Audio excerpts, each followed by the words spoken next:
BPBD, relawan, walaupun dengan perlahan-perlahan, tapi kita terus berupaya. Upaya masih terus dilakukan.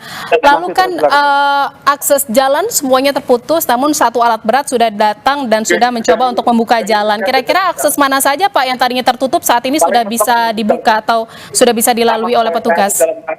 Saat ini baru akses yang ke kecamatan di desa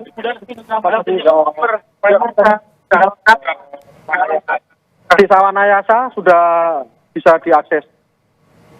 Untuk ini sudah bisa dibuka di longsor di desa Wanayasa. Satu desa sudah bisa dibuka aksesnya Pak? Iya betul. Ya, dengan menggunakan alat berat tadi. Baru satu jalan yang bisa terbuka, namun beberapa jalan yang tadinya tertutup juga masih terus dilakukan pembukaan jalan ya Pak ya? Betul, masih kita upayakan Pak. Kalau tadi kan juga Bapak sempat katakan bahwa memang akses komunikasi juga di sana terganggu. Apakah ini artinya memang pemadaman listrik juga dilakukan ya Pak di sana? Memang untuk jalur listrik itu memang terputus, tapi kita sudah koordinasi dengan PLN yang terdekat yaitu Banjarnegara, sehingga untuk tempat-tempat yang vital seperti di fasilitas kesehatan maupun kantor kecamatan sudah menyala, Pak. Tetapi untuk secara umum semuanya masih kondisi masih putus ataupun PLN belum menyala. Hanya di titik-titik tertentu yang memang saat ini sudah diupayakan untuk mendapat pasokan listrik seperti itu ya Pak, untuk bisa memudahkan proses evakuasi dan pencarian korban. Betul. Saat ini Pak, yang Bapak tadi sampaikan ada satu korban luka yang baru saja tiba dan dibawa ke Puskesmas Petung Kriono. Ini dari mana Pak? Dari desa mana korbannya ini?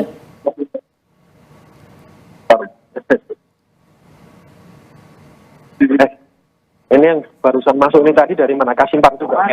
Dari Kasimpar juga. Halo? Dari desa yang paling banyak terdapat korban ya Pak ya? Halo? Dari Kasimpar Mbak, dari Kasimpar. Dari Kasimpar ya Pak ya? Iya. Kalau di Puskesmas akses listriknya masih aman ya Pak ya? Masih aman, masih menyala ini Mbak. Untuk proses perawatan para korban juga semuanya masih bisa terhandle ya Pak ya di Puskesmas? Masih terhandle dengan baik di Puskesmas. Pak, apakah ada informasi terbaru yang didapat oleh petugas yang saat ini sudah menuju lokasi bencana gitu ya Pak ya, terdampak longsor ini? Sejauh ini para korban atau personel ini sudah menemukan berapa banyak korban dan mungkin akan ada korban lagi yang akan dievakuasi ke Puskesmas Pak? Apakah sudah ada informasi terkait hal tersebut? Kita masih terus berupaya Mbak, kita masih terus mencari untuk di TKP, mudah-mudahan bisa ditemukan dengan selamat. Dari 5 orang yang hilang, dari tadi sudah ketemu 1, kondisinya patah tulang, tetapi alhamdulillah masih hidup. Dari laporan 5 korban hilang, 1 korban sudah ditemukan, artinya masih ada 4 korban yang hilang Pak? Betul Mbak. Dari laporan warga tersebut ya Pak ya? Betul.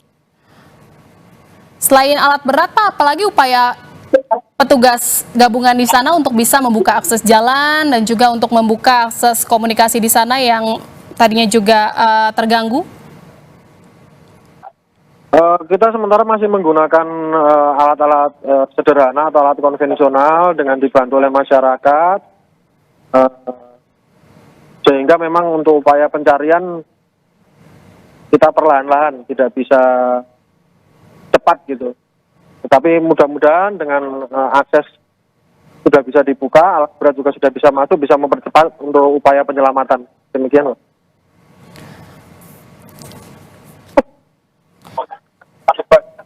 Pak Kapolres, boleh dijelaskan kembali kira-kira, ini tadi saya sudah dapat informasi bahwa ada 9 desa yang terdampak dari longsor di Pekalongan ini. Itu desa mana saja dan mungkin desa yang paling terdampak dari bencana ini di mana Pak? Boleh diceritakan, dan ini apakah berapa jarak dari desa satu ke desa lainnya yang terdampak dari bencana longsor ini Pak? Jadi ada 5 duku, Duku Cokrawati, kemudian Duku Kasimpa, Duku Dranan, Duku Mudal, Duku Garung, kemudian Yosorjo, kemudian Gumelem, sama Telogo Pakis. Ini memang akses-akses yang ataupun desa-desa yang satu akses ataupun menuju ke wilayah Petung, sehingga di beberapa titik tersebut apabila terjadi longsor, memang untuk akses ke Kecamatan Petung sendiri terganggu demikian. Dengan banyaknya desa yang terdampak, ada 9 desa ini Pak, berapa kekuatan personel yang dikerahkan Pak? Kita dari Polres, pertama kita mengaktifkan rayonisasi polsek, sehingga dari polsek-polsek terdekat mengirimkan bantuan. Kemudian dari Polres sendiri, kita ada 200 personil, peleton siaga, ini juga kita turunkan, dan juga ada backup perbantuan dari Brimob, kurang lebih 30 personil, dan juga sekarang yang sedang meluncur dari Polda adalah unit Satwa, untuk backup dalam melakukan pencarian korban.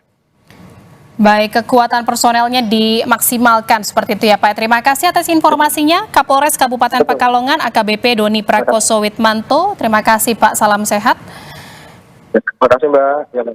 Dan saudara, selanjutnya kita akan mencoba untuk berbincang atau menggali informasi dari Dandim 0710 Pekalongan. Ada Letkol Infantri Rizky Aditya yang sudah tersambung bersama kami di Breaking News Kompas TV. Selamat sore, Pak Dandim. Sore, ya, Mbak.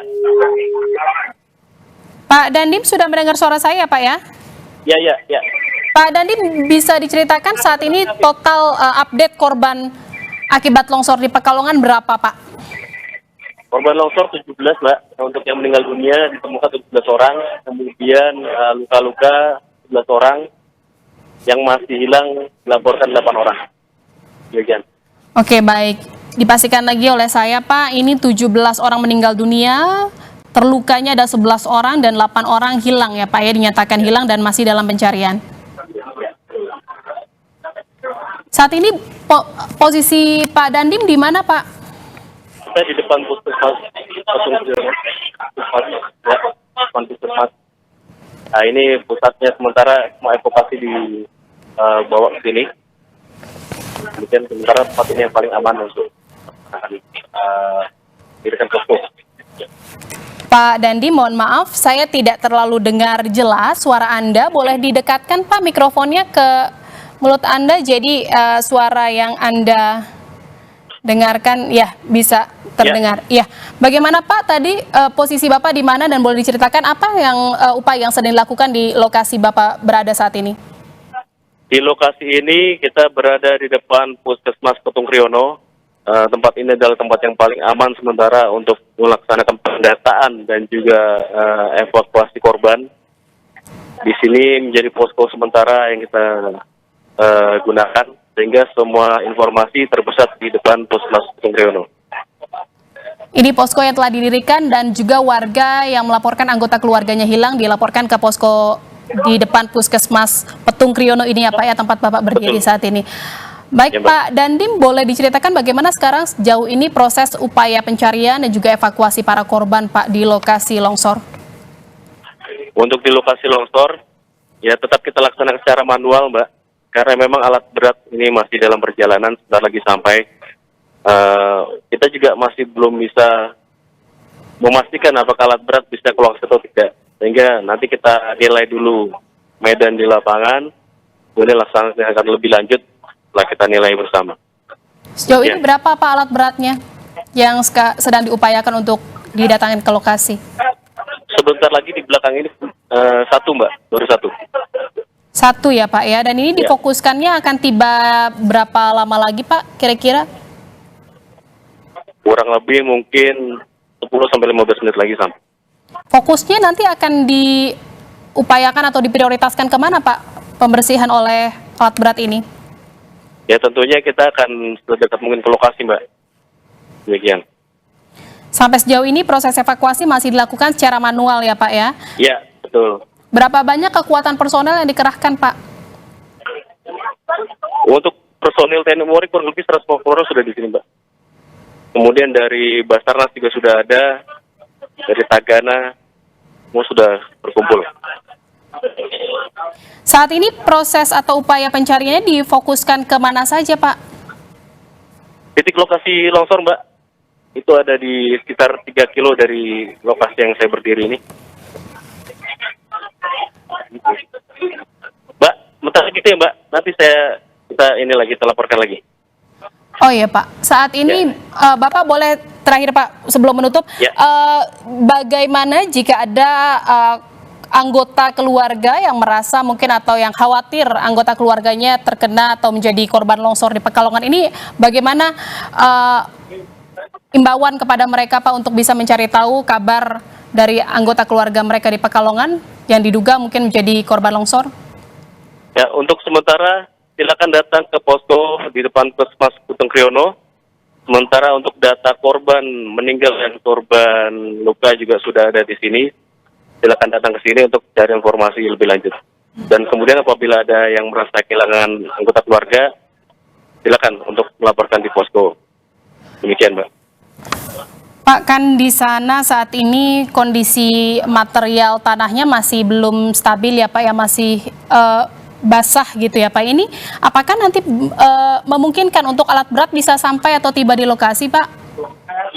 Kalau untuk tiba di lokasi, Baik, terima kasih. Baru saja kami berbincang dengan Dandim 0710 Pekalongan, Letkol Infantri Rizky Aditya, di mana tadi telah disampaikan bahwa longsor di Pekalongan ini telah menyebabkan 17 orang meninggal dunia, di mana ada 11 orang lainnya dilaporkan terluka akibat bencana ini dan juga 8 orang lainnya hilang dan masih dalam pencarian. Dan saat ini, saudara, tadi sudah disampaikan bahwa memang proses evakuasi dan pencarian korban masih terus dilakukan. Namun proses pencarian dan evakuasi masih dilakukan secara manual karena memang akses jalannya terputus. Sulitnya akses menuju lokasi ini membuat petugas untuk bisa mendatangkan alat berat dan juga alat-alat mungkin alat lainnya seperti ambulans juga masih terhambat untuk bisa mendekat ke lokasi. Jadi hingga saat ini proses evakuasi masih berlangsung secara manual. Dan saudara, breaking news Kompas TV terkait dengan longsor di Pekalongan, Jawa Tengah yang menyebabkan 17 orang meninggal dunia akan dilanjutkan seusai jeda bersama rekan saya Ihsan Sitorus.